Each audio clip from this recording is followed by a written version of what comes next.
రవళి, నీకు దగ్గెలా ఉందమ్మా? తగ్గిందమ్మమ్మా. మీరంతా పళ్ళు పాలు తీసుకున్నారా? తీసుకున్నామమ్మా. అమ్మా బ్రహ్మాంబిక గారు, మీ ప్రేమ ఆప్యాయతలే బిడ్డలు వదిలేసిన మా తల్లిదండ్రులకి, తల్లిదండ్రులు లేని ఈ అనాథలకి మీరే కొండంత అండ. మీ నీడలో మేము చల్లగా సంతోషంగా ఉన్నాం. మీరు 1000 ఏళ్లు బతకాలమ్మా. దేవుడు మీకు ఆయురారోగ్యాలు ఇవ్వాలి. మీరు అనాథాశ్రమం పెట్టి ఉండకపోతే మాలాంటి వాళ్ళంతా చాలా కష్టాలు పడేవాళ్ళమ్మా.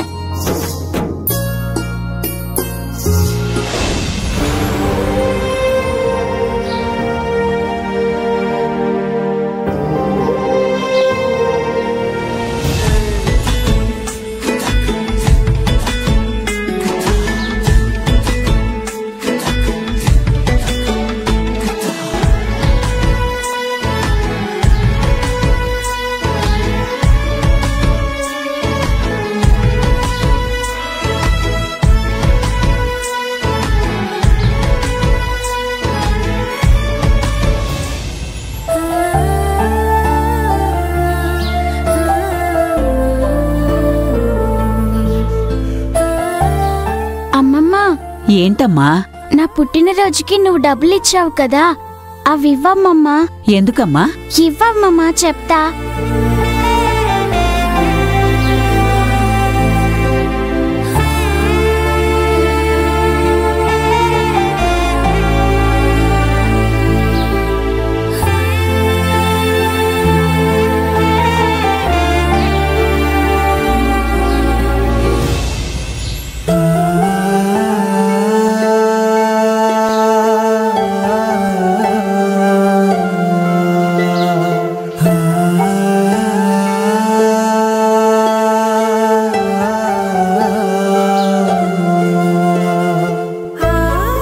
అమ్మా, నిండు నూరేళ్ళు ఆ దేవుడు నిన్ను చల్లగా చూడాలమ్మా నా తల్లి.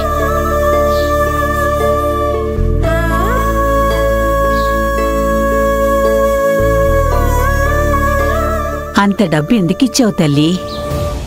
మన దగ్గర చాలా డబ్బులున్నాయి కదా అమ్మమ్మా. ఉంటే మనకెంత ఉన్నా కడుపులో పట్టే వరకే కాని అంతకన్నా ఎక్కువ తినలేం కదమ్మమ్మా. మనకున్న దాంట్లో కొంత లేని వాళ్ళకిస్తే వాళ్ళు హ్యాపీగా ఫీల్ అవుతారు కదమ్మమ్మా.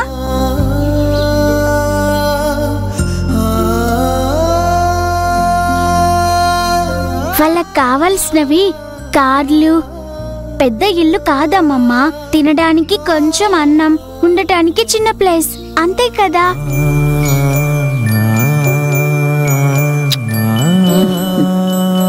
ఇంత చిన్న వయసులో దేవుడు నీకు ఎంత గొప్ప మనసిచ్చాడు తల్లి. అమ్మా, పాప ఎడమకాలు మీద పుట్టుమచ్చుంది. మీ పాప అదృష్టవంతురాలవుతుంది.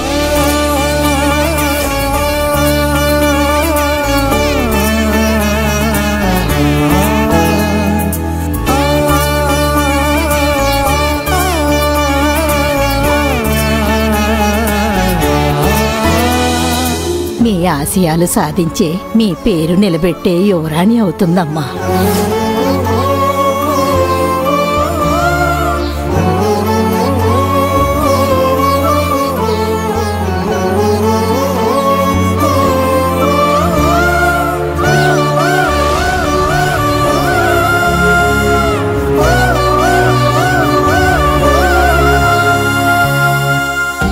మన దగ్గర ఉన్నది లేని వాళ్ళకి పెడదామని నా మనవరాలు వర్ష అన్న మాట కోసమే మా ఆయన ఈ అనాథాశ్రమం మొదలుపెట్టారు.